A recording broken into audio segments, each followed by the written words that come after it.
इंसान जब मर जाता है तो फिर वो जिंदा नहीं हो सकता, ये हम सभी जानते हैं।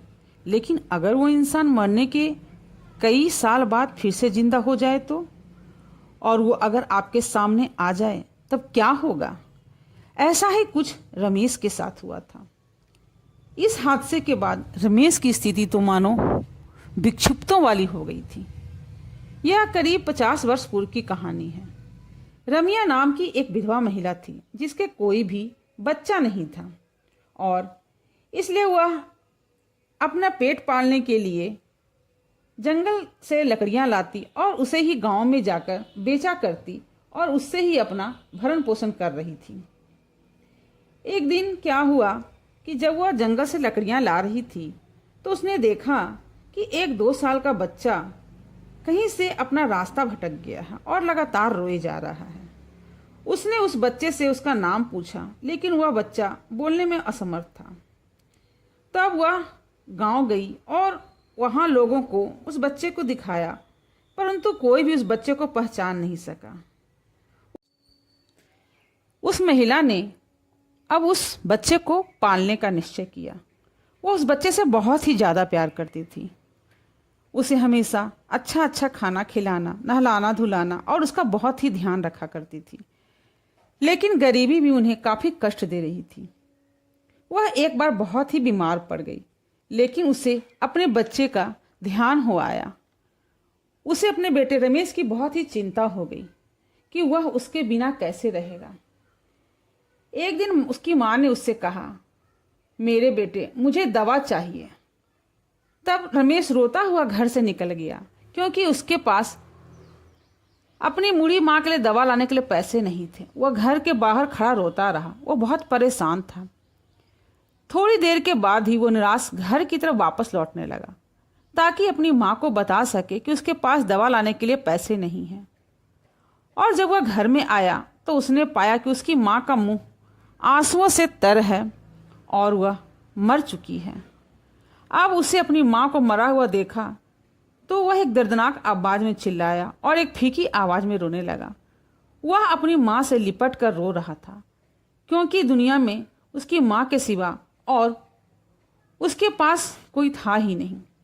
थोड़ी देर के बाद उसकी सामने नजर पड़ी तो देखा कि माँ के तकिए के नीचे एक कागज में कुछ लिखा रखा है। उसने वो कागज का टुकड़ा उठाया तो उसमें लिखा हुआ था, मेरे बेटे, जब मैंने तुमसे दवा मांगी तो मुझे पता था कि तुम्हारे पास पैसे नहीं हैं, परंतु मेरी आत्मा मृत्यु के दर्द को महसूस कर रही थी, इसलिए मैंने तुम्हें बाहर जाने के लिए कहा ताकि तुम मुझे मरते हुए ना देखो। मेरे प्यारे बच्चे, तुम कभी भी परेशान मत होना। और मेरे हाथ में एक सोने की अंगूठी है।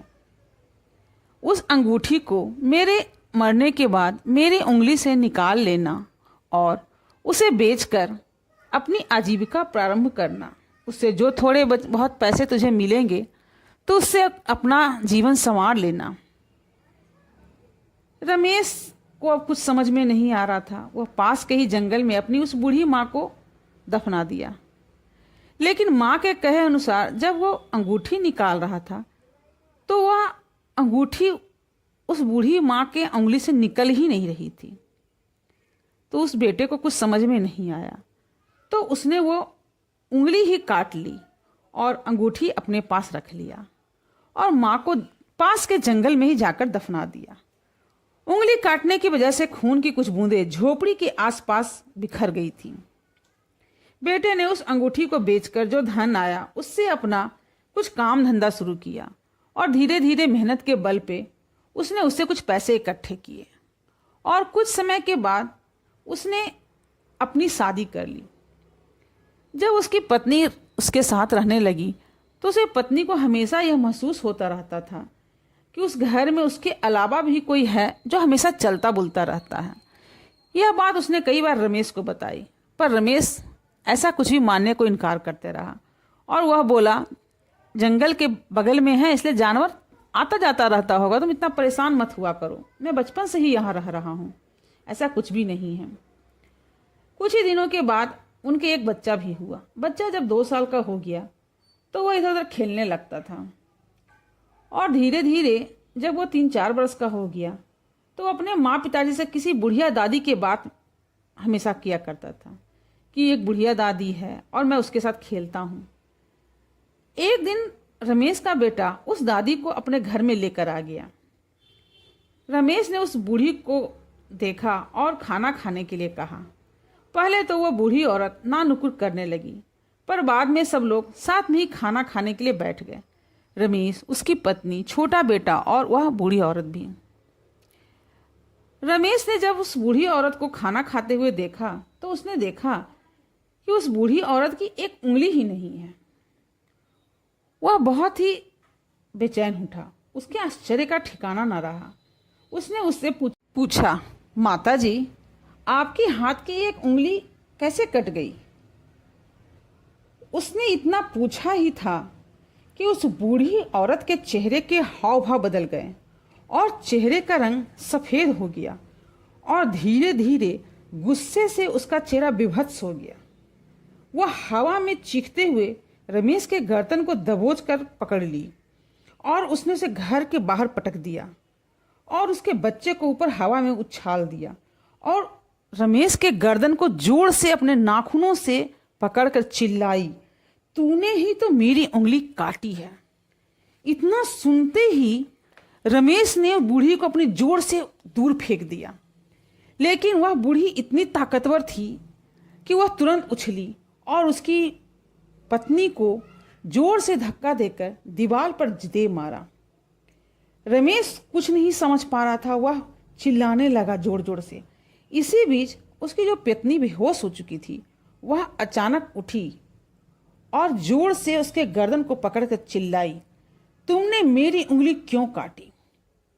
रमेश अप्रत्याशित सा देख रहा था कि वह क्या करे।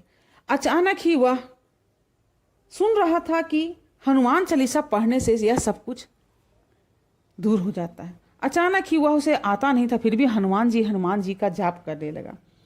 इतना सुनते ही अचानक ही वह बूढ़ी औरत वहां से पता नहीं कहाँ अदृश्य हो गई। अब रमेश के डर का ठिकाना नहीं था। पति पत्नी और बच्चे पास के गांव में चले गए और पास के गांव को लोगों को उन्होंने सारी बात बताई।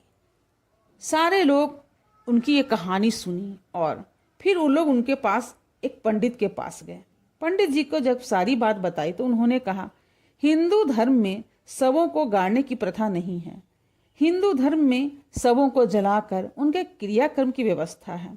अगर उनके क्रियाकर्म को सही ढंग से नहीं किया जाएगा तो उनकी आत्मा अतृप्त ही रहेंगी, और चूंकि तुमने उनकी उंगली काट ली थी तो शायद वह बदले की भावना से भी तत्पर होती रहेंगी, इसलिए उनके क्रियाक्रम की व्यवस्था करो।